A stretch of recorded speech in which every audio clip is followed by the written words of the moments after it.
Hello my beautiful soul, hello my dear one friend, this is Archana education platform पे आपका हार्दिक स्वागत है। हाजिर हूँ मैं एक नया टॉपिक लेकर without PDF quick revision for EMRS examination, TGT, PGT, right. 11th-12th किसी भी क्लास के इकोनॉमिक्स सब्जेक्ट है, कॉलेज में हैं आप, ग्रेजुएशन कर रहे हैं, मास्टर्स कर रहे हैं, कुछ भी कर रहे हैं आप, ठीक है ना, सबके लिए रिलेबल है, राइट। तो अभी आज का हमारा अभी टॉपिक क्या होता है, देखिए हमने डिमांड, इलास्टिसिटी ऑफ डिमांड से लेकर इंडिफरेंस कर्व तक इससे पहले वाली वीडियो में आपको डिलीवर कर दिए थे कंटेंट, ठीक है ना। अभी हम फिर तरीका हमारा वही रहेगा, कोई रिटर्न नहीं, कुछ नहीं, कोई पीडीएफ नहीं, सिर्फ कहानी की तरह सुनते जाओ और अपना कॉन्सेप्ट क्लियर करते जाओ, ठीक। अब हम बैंकिंग पे आते हैं, राइट। ये बैंक, ठीक है ना। बैंक क्या होता है, दो तरह की संस्थाएं होती हैं, बैंकिंग होती हैं, नॉन बैंकिंग होती हैं। बैंक्स होते हैं और नॉन बैंकिंग यानी गैर बैंकिंग, ठीक। बैंकिंग संस्थाएं क्या होती हैं हमारी, जो बैंक्स और जो मुख्य रूप से जमा स्वीकार करते हैं, ऋण देते हैं, ठीक। जमा में क्या आता है हमारा, डिमांड डिपॉजिट आता है, राइट। मांग जमा जिसे बोलते हो, जैसे आपका करंट अकाउंट और सेविंग अकाउंट, ठीक। और उसके बाद दूसरा आता है हमारा टाइम डिपॉजिट जमा में, राइट। टाइम डिपॉजिट क्या होता है हमारा, एफडी होता है, आरडी होता है, क्लियर। और बैंक के अकाउंट कितने प्रकार के होते हैं, दो प्रकार के होते हैं, saving account and current account. इनमें कौन कौन से इंस्टीट्यूशंस आते हैं, कौन कौन सी संस्थाएं आती हैं, एसबीआई आ गया, पीएनबी आ गया, जो हमारे प्राइवेट सेक्टर गवर्नमेंट सेक्टर के जो बैंक होते हैं, एचडीएफसी बैंक आ गया, आईसीआईसीआई एक्सेट्रा, ये सारी चीज़ें आ गई। और ये क्या करते हैं, बैंकिंग इंस्टीट्यूशन या बैंकिंग संस्थाएं डीआईसीजीसी की गारंटी देते हैं। डीआईसीजीसी क्या होता है, deposit insurance credit guarantee corporations, ठीक।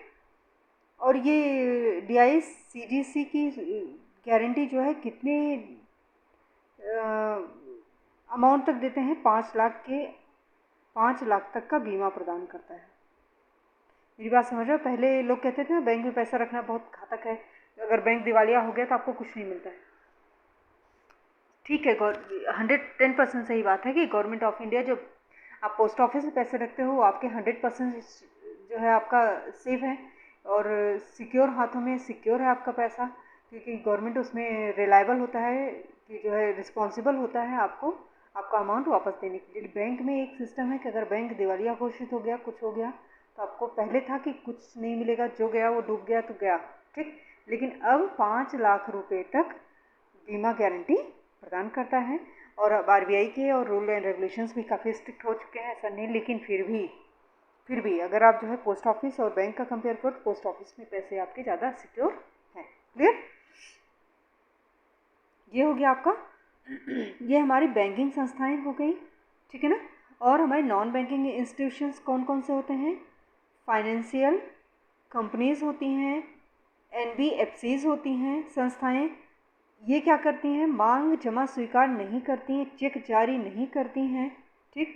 डीआईसीजीसी की सुविधा उपलब्ध नहीं कराती हैं। डीआईसीजीसी क्या होता है मालूम है, कई बार फुल फॉर्म पूछ लिया गया है, तो deposit insurance credit corporation guarantee corporation, ठीक। इसकी सुविधा नहीं देते हैं। इसमें कौन सा आता है आपका, एलआईसी आता है, आपका मुथ्थू फाइनेंस आता है, क्लियर, बजाज एक्सेट्रा, ये सारी चीज़ें आती हैं, ठीक। भारत में बैंकिंग संरचना थोड़ा सा आप क्विकली देख लीजिए। इसमें क्या होता है, नंबर 1 आपका कॉमर्शियल बैंक होते हैं, जिनका जो है मोटिव, आपका वाणिज्यिक बैंक जिसे बोलते हैं, इनका मोटिव आपका लाभ कमाना होता है, ठीक। दूसरे प्रकार के क्या होते हैं, कोऑपरेटिव बैंक्स होते हैं, जैसे सहकारी बैंक आपसी लाभ कोऑपरेटिव सोसाइटी के तहत एक्ट के तहत कार्य, कोऑपरेटिव सोसाइटी एक्ट के तहत कार्य करते हैं। जैसे आपका पंजाब महाराष्ट्र ग्रामीण बैंक राज्य जिला स्तर पर कार्य करते हैं, क्लियर। इसके बाद आपका आ गया डेवलपमेंट बैंक, यानी डेवलपमेंट बैंक क्या होता है, विकास बैंक, ठीक। जैसे आपका नाबार्ड हो गया, क्षेत्रीय आईएफसीआई हो गया, क्षेत्रीय विकास के लिए कार्य करते हैं, क्लियर। इसके बाद आपका 4th आ गया आपका सेंट्रल बैंक। ठीक। सेंट्रल बैंक आपका केंद्रीय बैंक होता है, आपका आरबीआई है। जो केंद्रीय बैंक क्या करता है, केंद्रीय बैंक मौद्रिक और वित्तीय संस्थाओं का नियमन नियंत्रण करता है। मौद्रिक और वित्तीय संस्थाओं का नियमन नियंत्रण करने का कार्य कौन करता है, हमारा रेगुलेटरी कौन होता है, हमारा रेगुलेशन करता है हमारा सेंट्रल बैंक। इतना तक आपको क्लियर हो गया। अब देखिए वाणिज्यिक बैंक में आपके क्या आते हैं, थोड़ा समझ लीजिए। एसबीआई राष्ट्रीयकृत बैंक। अब राष्ट्रीयकृत बैंक राष्ट्रीयकरण कब हुआ था, 1969 और 1980 दो बार हुआ हमारा बैंकों का राष्ट्रीयकरण। क्षेत्रीय ग्रामीण बैंक आरआरबीज आ जाते हैं, निजी बैंक आते हैं, भारतीय निजी बैंक आ जाते हैं जो प्राइवेट सेक्टर्स के बैंक होते हैं, विदेशी बैंक आ जाते हैं, लघु वित्त बैंक आ जाते हैं। क्लियर। वाणिज्यिक बैंक में, कॉमर्शियल में। कोऑपरेटिव बैंक्स में क्या आते हैं, शहरी क्षेत्र के प्राथमिक सहकारी bank, PMC, Punjab, Maharashtra bank. ठीक। ग्रामीण क्षेत्र में आपका सर्वोच्च त्रिस्तरीय संरचना है जिसमें राज्य सहकारी बैंक, जिला सहकारी बैंक, प्राथमिक साख समितियां, समाज ग्रामीण स्तर पर। क्लियर। विकास बैंक में नाबार्ड आ जाता है, आपका सिडबी आता है, आईएफसी आ जाता है, मुद्रा आ जाता है, एनएचबी आ जाता है, एग्जिम बैंक आ जाता है। ये चीज़ें अपने दिमाग में डाल लीजिए। उसके बाद केंद्रीय बैंक आपके आते हैं केंद्रीय बैंक आपका आरबीआई है जो है 1 अप्रैल 2000 सॉरी दिमाग खराब रखा मेरा 1935 को इस्टेब्लिश हुआ था। ठीक। 1934 एक्ट के तहत। तो आप दिमाग में ऐसे रखो कि आरबीआई 1 अप्रैल 1935, आरबीआई 1 अप्रैल 1935 एक हेडिंग जैसा बना लो, दिमाग में डाल लोगे, आपको याद रहेगा। ठीक। तो स्थापना मैंने आपको बता ही दिया है। ठीक। ये क्या करता है, regulate the money and financial institution in India. स्थापना कब हुई, आरबीआई एक्ट 1934 के तहत के माध्यम से 1 अप्रैल 1935 को 1 अप्रैल 1935 को प्रारंभ में यह कलकत्ता में था हेडक्वार्टर इसका। उसके बाद जो है इसको मुंबई हस्तांतरित कर दिया गया। ठीक।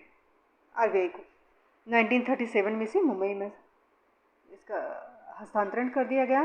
प्रारंभ में निजी हाथों में था। 1949 में राष्ट्रीयकरण हुआ। ध्यान रखना, आरबीआई का राष्ट्रीयकरण 1949 और एसबीआई जो वाणिज्यिक बैंकों का राष्ट्रीयकरण 1969 और 1980। क्लियर। तो आरबीआई पहले प्राइवेट हाथों में था, उसके बाद 1949 में इसका राष्ट्रीयकरण कर दिया गया, यानी 1935 को इस्टेब्लिश हुआ था। तो सोचिए 1935 1045, ठीक है, 10 साल। उसके बाद आपका 4 और 14 ईयर के बाद इसका राष्ट्रीयकरण हुआ। ठीक। यानी 1949 में हुआ। तो ऐसे देखो इस्टेब्लिशमेंट के 14 साल बाद हुआ इसका राष्ट्रीयकरण, तब भी आपका आंसर आ जाएगा। ठीक। दिमाग में डाल के रखो, कैसे भी जैसे भी आप कर सकते हो। राष्ट्रीयकरण कर दिया गया। वर्तमान में 100% भारतीय सरकार के अधीन है। आरबीआई के प्रथम गवर्नर कौन से थे, आपके ऑक्सबॉर्न स्मिथ थे। आरबीआई के प्रथम भारतीय गवर्नर सीडी देशमुख। ठीक। आरबीआई के अलावा अन्य देशों, आरबीआई भारत के अलावा अन्य देशों में के केंद्रीय बैंक के रूप में भी कार्य करता है। वो कौन कौन से देश हैं, बर्मा, पाकिस्तान, कुवैत। तो क्वेश्चन अगर आ जाए कि भारत के अलावा अन्य किन देशों के सेंट्रल बैंक के रूप में आरबीआई काम कर चुका है, तो बर्मा, पाकिस्तान, कुवैत। ठीक। मनमोहन सिंह एक ऐसे एकमात्र प्रधानमंत्री हैं जिन्होंने आरबीआई के गवर्नर के रूप में भी कार्य किया है। राइट। एंड आरबीआई के स्वामित्व वाली 4 सहायक कंपनियां हैं। ये बहुत बहुत बहुत ज़्यादा इम्पॉर्टेंट है। ठीक।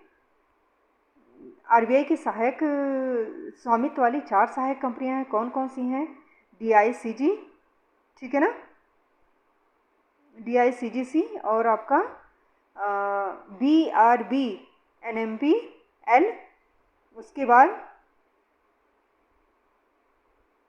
आरबीआईटी, उसके बाद आईएफटीएएस। राइट। अब इसका फुल फॉर्म मैं आपको बताती हूँ। डीआईसीजीसी आपको पता है, डिपॉजिट इंश्योरेंस गारंटी कॉर्पोरेशन। उसके बाद बीआरबी, एनएमपीएल, बी फॉर भारतीय रिजर्व बैंक नोट मुद्रण प्राइवेट लिमिटेड, ठीक। RBIT reserve bank information technology सूचना प्रौद्योगिकी। उसके बाद आपका आता है IFTAS, इफ्टैस बोलते हैं इसको वैसे, है ना। तो Indian financial technology services and allied services, right dear. RBI के बोर्ड ऑफ डायरेक्टर्स जो होते हैं, बोर्ड ऑफ डायरेक्टर्स एक निदेशक मंडल होता है, वही RBI का संचालन करता है, ठीक। ये दो टाइप्स के होते हैं, ऑफिशियल होते हैं और नॉन ऑफिशियल होते हैं। ऑफिशियल में जो है क्या होते हैं, एक गवर्नर होता है, 4 डिप्टी गवर्नर होते हैं। Point should be noted my Lord. RBI के संचालन में एक ऑफिशियल होते हैं, एक गवर्नर होता है, 4 डिप्टी गवर्नर होते हैं। नॉन ऑफिशियल में कौन कौन से होते हैं, 10 डायरेक्टर्स होते हैं, विभिन्न क्षेत्रों के निदेशक होते हैं अलग अलग क्षेत्रों के। 4 डायरेक्टर्स होते हैं लोकल बोर्ड से 4 डायरेक्टर्स होते हैं। 2 जो है आपके गवर्नमेंट ऑफिशियल्स होते हैं, 2 सरकारी अधिकारी होते हैं, ऑफिशियल्स होते हैं, क्लियर। अब कुल कितने सदस्य हो गए हमारे, कुल 21 सदस्य हो गए। कौन कौन से, एक गवर्नर, 4 डिप्टी गवर्नर, 10 आपके आ गए डायरेक्टर्स अलग अलग क्षेत्रों के, 4 डायरेक्टर्स लोकल बोर्ड के और 2 आपके गवर्नमेंट ऑफिशियल। टोटल कितने हो गए, 21। 21 सदस्य की एक मंडल बनाया जाता है, कमेटी बनाई जाती है, मंडल बनाया जाता है जो RBI का संचालन करता है, क्लियर। अब देखो सबसे मोस्ट इम्पॉर्टेंट नोट है, RBI के गवर्नर तथा उप गवर्नर की नियुक्ति भारत सरकार द्वारा की जाती है। ये क्वेश्चन कई बार पूछा जा चुका है। RBI के गवर्नर और उप गवर्नर की नियुक्ति कौन करता है, भारत सरकार करता है, गवर्नमेंट ऑफ इंडिया करता है। कार्यकाल इसका कितने टाइम का होता है, 5 वर्ष का होता है। RBI के कार्य फंक्शन, RBI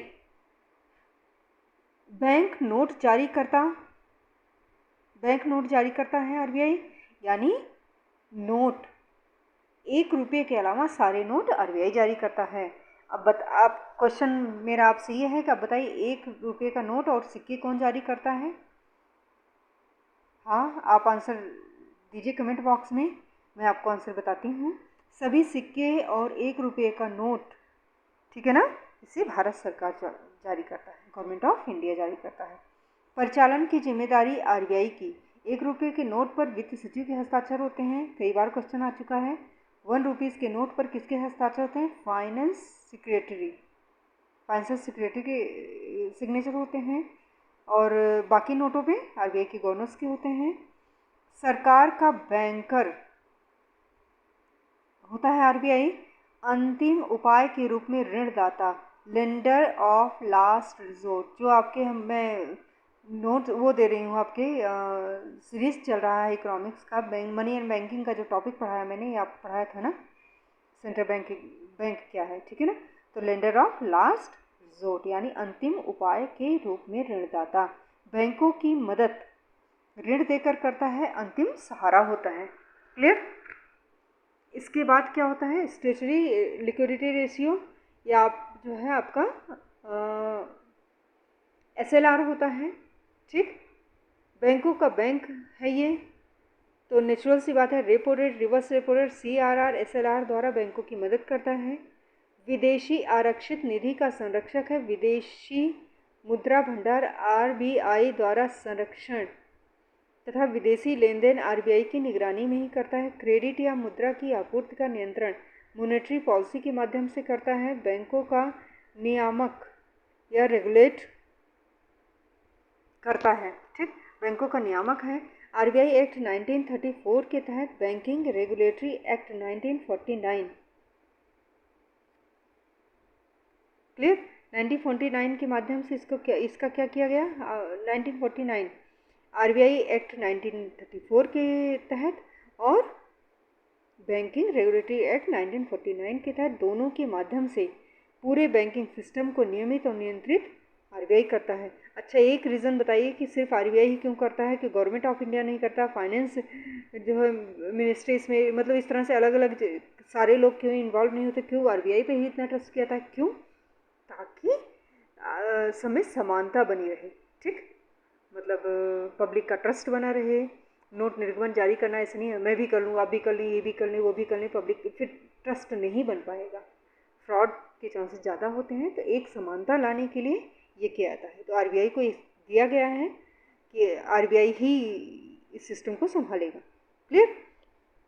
अधिकतम कितने रुपए के नोट सिक्के जारी किए जा सकते हैं? तो 1906 भारतीय सिक्का अधिनियम 1906 लागू हुआ। उसके तहत कहा गया कि 1000 तक के जो है सिक्के जारी कर सकते हैं। कौन सिक्का मतलब जो है जारी किया जा सकता है। ठीक, भारतीय सिक्का अधिनियम के तहत। अब अधिकतम कितने रुपए के नोट जारी किए जा सकते हैं?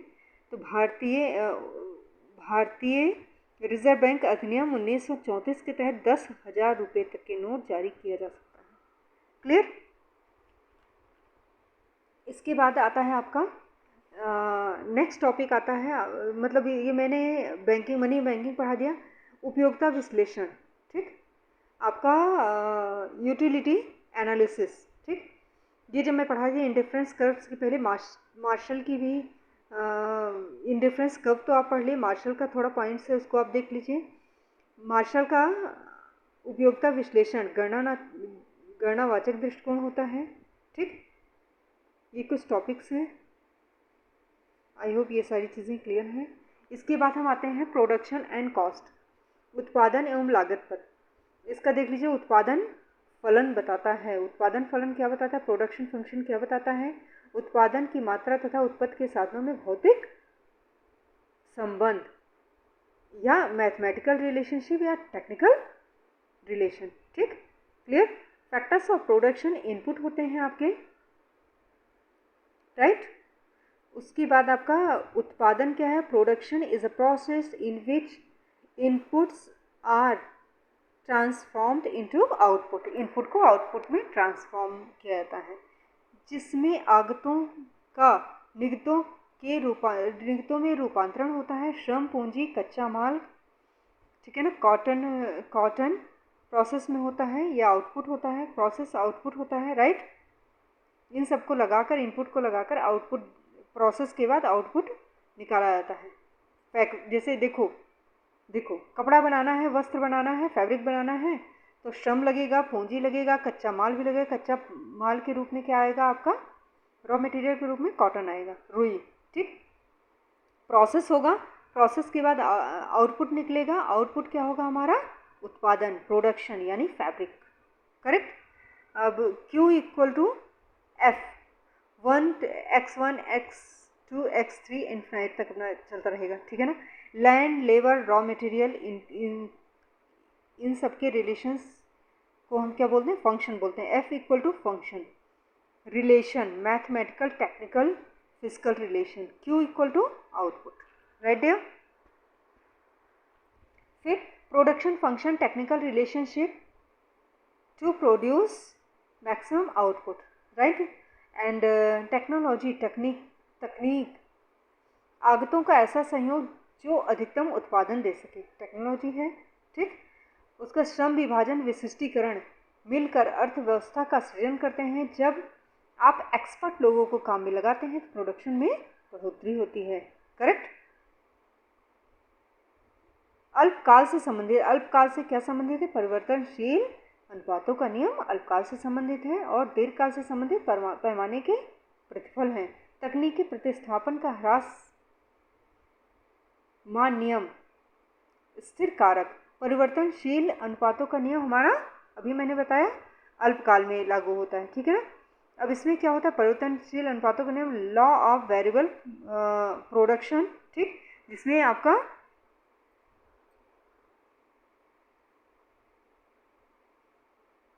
ये परिवर्तनशील अनुपातों का नाम ह्रासमान उत्पत्ति के नियम की ही तरह होता है, ठीक है ना। अब देखो, टीपी बढ़ता है तो एमपी भी बढ़ता है, टीपी घटता है तो एमपी भी घटता है मगर पॉजिटिव होता है। टीपी मैक्सिमम होता है, एमपी 0 होता है। ये मैंने आपको पहले ही बता रखा है, वैसे भी चैप्टर्स वाइज अच्छे से क्लियर किया है। AP equal to TP upon L, ठीक। इसके बाद MP equal to TPN minus TPN minus 1, clear. MP equal to delta TP upon delta L, clear. मतलब दोनों में से दोनों ही फार्मूला सही है एमपी का। Clear. AP into axis, AP x axis को नहीं छूता, ठीक, एक्स एक्सिस को नहीं छूता, ये सही है। उसके बाद हमारा आ गया, ये मैंने आपको तीनों मतलब वो बता दिए, पोजीशन बता दिए, फेज बता दिए कि पहले दोनों बढ़ते हैं, फिर टीपी मैक्सिमम होता है, एमपी ज़ीरो होता है सेकेंड फेज में, उसके बाद हमारा टीपी हमारा क्या होता है, टीपी घटने लगता है और एमपी हमारा निगेटिव हो जाता है, ठीक। जहाँ औसत उत्पादन घटता है वहीं सीमांत उत्पादन औसत से नीचे होता है। एक उत्पादन फलन साधन और उत्पादन के बीच भौतिक संबंध को व्यक्त करता है। उत्पादन फलन एक फर्म को यह विशेष विश्लेषण प्रदान करता है कि उत्पादन साधनों का कुशलतापूर्वक किया गया संयोग जिससे निश्चित मात्रा में उत्पादन किया गया हो। राइट, ये क्लियर हो गया मेरा बच्चा। इसके बाद आपका कॉम्बिनेशंस मतलब वही होते हैं। चलिए, उत्पादन फलन से जुड़ा सबसे इम्पोर्टेंट नाम क्या है, ये स्पेशली 12th की क्लास में तो नहीं आएगा, आपके सिलेबस में नहीं है, लेकिन पीजीटी में डेट श्योर है, 100% आना ही आना है, क्योंकि आपका लेवल जो है पीजी लेवल तक जाएगा, ठीक। तो उत्पादन फलन से जुड़ा प्रमुख नाम कौन सा होता है, कॉप डगलस उत्पादन फलन है, होमोजेनस फंक्शन, ठीक, ऑफ डिग्री 1 या लिनियर होमोजेनस प्रोडक्शन फंक्शन भी कहा जाता है इसको। Q equal to K L A for alpha, ठीक, सी बी फॉर बीटा, ठीक, B इक्वल टू 1 माइनस ए को जब मैं ए बोल रही हूँ अल्फा समझ लें, बी बोल रही हूँ बीटा समझ लें। ए इक्वल टू 0 माइनस 1 वॉल्यूम, ठीक है ना, ए अल्फा बी बीटा, फिर एल लेबर हो गया, सी कैपिटल हो गया आपका। कॉप डगलस उत्पादन फलन पूरी तरह से इम्पेरिकल है यानी व्यवहारिक है। इसका यूएसए की इंडस्ट्रीज़ पर स्टडी किया गया है। एक उत्पादन फलन बनाना इंजीनियरिंग समस्या है, आर्थिक अनार्थिक एक इंजीनियरिंग समस्या है। ऐसे उत्पादन फलन को क्या कहते हैं जबकि अन्य साधन स्थिर तथा एक साधन परिवर्तनशील हो, क्या कहते हैं, अल्पकालीन, ठीक। कीन्स क्लासिकल ने कहा कि बाजार में दीर्घकालन में संतुलित होता है। तो कीन्स ने क्या कहा, long run nothing will remain. Keynes ने कहा दीर्घकाल में कुछ भी नहीं बचेगा। क्लियर। एमजी नरेगा क्या होता है बेटा, कीन्स एमजी नरेगा, मनरेगा का नाम सुना होगा आपने। आप गांव में कहीं भी जो लेबर्स वगैरह हमारे काम करते हैं आसपास लोकल एरियाज़ में, ठीक है ना, दिहाड़ी मजदूरी गवर्नमेंट की तरफ से जो होते हैं, प्रधान वगैरह जो देते हैं जिनको वर्क, तो वो जो है एमजी नरेगा के थ्रू ही रोजगार पाते हैं, ठीक। मनरेगा जिसको बोलते हैं शॉर्ट में। मनरेगा कीन्स के विचारों का ही परिणाम है। कीन्स ने कहा कि आप लोगों को फावड़ा दीजिए और बोलिए कि गड्ढे खोदें, आप उन्हें पैसे दीजिए ताकि इकोनॉमी में डिमांड क्रिएट हो सके। बात मेरी समझ पा रहे हो। अनुपात एवं परिवर्तन का विचार क्रमशः अल्पकाल से संबंधित है और दीर्घकाल स्केल, यानी अनुपात क्या है, अल्पकाल से संबंधित है, और स्केल यानी पैमाने का विचार आपका दीर्घकाल से संबंधित है, ठीक। अगले अप्रोच, ठीक। 2021 में इकोनॉमिक सर्वे में ये बात कही गई कि स्पेंड। इकोनॉमिक सर्वे की ओपनिंग लाइन है ये, आप जाके नेट पे आप साइट पे चेक कर लीजिए, ठीक। इकोनॉमिक सर्वे के साइट पे आप जाके चेक कीजिए 2021 के इकोनॉमिक सर्वे में कौन सी बात कही, स्पेंड इकोनॉमिक सर्वे की ओपनिंग लाइन है। क्लियर। तो गवर्नमेंट को क्या कहा गया कि आप लोगों को फावड़ा दीजिए और उनको सिर्फ गड्ढे खुदवाइए और उनको पैसे दीजिए ताकि इकोनॉमी में डिमांड क्रिएट हो सके। क्लियर। इसके बाद हमारा लॉन्ग रन हमारा स्केल है, आपको पता है सभी कारकों में परिवर्तन होता है। अनुपात क्या है हमारा शॉर्ट रन का टॉपिक है, ठीक है ना। इसमें एक कारक परिवर्तित होता है, अन्य को स्थिर मान लिया जाता है। किसी उत्पादन फलन को अनुभव सिद्ध एवं किस उत्पादन फलन को अनुभव सिद्ध एवं प्रसिद्ध माना गया। अनुभव सिद्ध का मतलब होता है प्रैक्टिकल, व्यवहारिक, ठीक, इम्पेरिकल, तो कॉक डगलस उत्पादन फलन। श्रम विभाजन एवं विशिष्टीकरण उत्पन्न करता है। क्या उत्पन्न करता है? आंतरिक एवं बाह्य बस्तें दोनों उत्पन्न करता है। छोटी फर्म के उत्पाद महंगे होते हैं, बड़ी फर्म के उत्पाद सस्ते होते हैं। Right dear. इसके बाद हमारा आता है बड़ी फर्मों की पर यूनिट कॉस्ट कम होती है। बड़ी फर्मों की पर यूनिट कॉस्ट कम होती है, ठीक। बाह्य बस्तें बड़ी फर्म आसानी से साख उपलब्ध हो जाते हैं, वहाँ कुशल श्रम भी मिल जाते हैं। मैं कहना क्या चाह रही हूँ इसको समझ लो। क्या रीज़न है, ठीक, क्या रीज़न है कि जो है छोटी फर्म के उत्पाद महंगे होते हैं। छोटे छोटे जो फर्म्स होते हैं उनके प्रोडक्ट कॉस्टली होते हैं, लेकिन बड़े फर्म के प्रोडक्ट्स सस्ते होते हैं। तो ये क्यों होता है बेटा? क्योंकि आंतरिक एवं बाह्य बस्तें दोनों ही नहीं प्राप्त होती हैं, ठीक। बड़ी फर्मों में पर यूनिट कॉस्ट कम लगता है, बाह्य बस्तें हो जाती हैं, आसानी से क्रेडिट इनको मिल जाता है, क्योंकि बड़ी बड़ी होती हैं, क्रेडिट आसानी से मिल जाता है। कुशल श्रम बल मिल जाता है। दो उत्पत्ति के साधन आपस में जब पूर्ण पूरक होते हैं तो समुत्पाद वक्र की स्थिति होती है। समुत्पाद वक्र अंग्रेजी के एल आकार की होगी, ठीक। कब होगी? पूर्ण पूरक की स्थिति में। अगर प्रश्न स्थानापन्न जो है का हो तो बाएं से दाएं गिरता हुआ सीधी रेखा में होगी। ये आपका किसके बारे में बात हो रही है? आइसो प्रोडक्ट कर्व, ठीक है ना। आइसो प्रोडक्ट कर्व आपका एल शेप में होगा। कब होगा? पूरक की स्थिति में, ठीक है ना। और स्थानापन्न की स्थिति में जो है एक ऊपर से नीचे डिमांड कर्व की तरह स्ट्रेट लाइन में होगा। क्लियर? सामान्य स्थिति में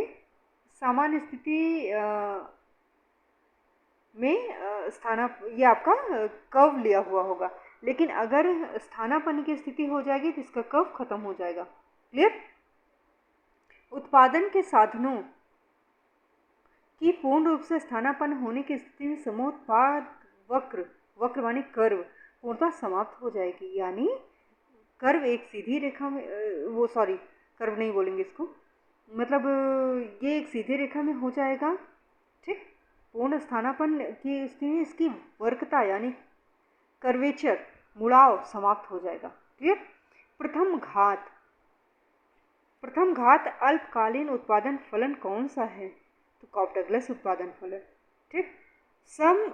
समरूप फलन, प्रथम घात वाला समरूप फलन, ये first degree homogeneous production function, उसी की बात कर रहा है कॉक डगलस उत्पादन फलन। Q equal to F L K homogeneous production function of degree 1। Clear? Q equal to K L A C B, A for alpha हो जाएगा, बी फॉर बीटा हो जाएगा, C for capital, L for आपका क्या हो जाएगा? Labour. Right? ये आपका क्लियर हो गया। इसके बाद तो मैंने क्या बताया? Homogeneous production function Cobb Douglas उत्पादन फलन। Linear function homogeneous production function 1 minus M Q equal to F M L1 M K. Clear? Second Q M K equal to F M L M C. Right? इसके बाद हमारा आता है Kock Douglas की विशेष बातें कुछ देख लीजिए। डिग्री अनुपात को बताता है, ठीक। 1 डिग्री अनुपात, मैंने डिग्री 1 बार बार कह रही हूँ ना। 1 डिग्री अनुपात को बताता है। 1 डिग्री सेम अनुपात में होगा तो लीनियर हो जाएगा। राइट? अगर अनुपात बढ़ता है तो यही स्थिति डिग्री बताता है। कितने अनुपात में बढ़ रहा है, कितने अनुपात में साधन लगाने से उत्पादन कितना बढ़ता है। क्लियर? कॉक डगलस उत्पादन फलन मॉडल Q इक्वल टू ए के ए एल बी, जहाँ ए अल्फा है, बी बीटा है, ठीक। के अंतर्गत यदि ए प्लस बी ग्रेटर देन 1 तो वर्धमान प्रतिफल के नियम लागू होंगे, ठीक, उत्पत्ति वृद्धि नियम लागू होगा, क्लियर।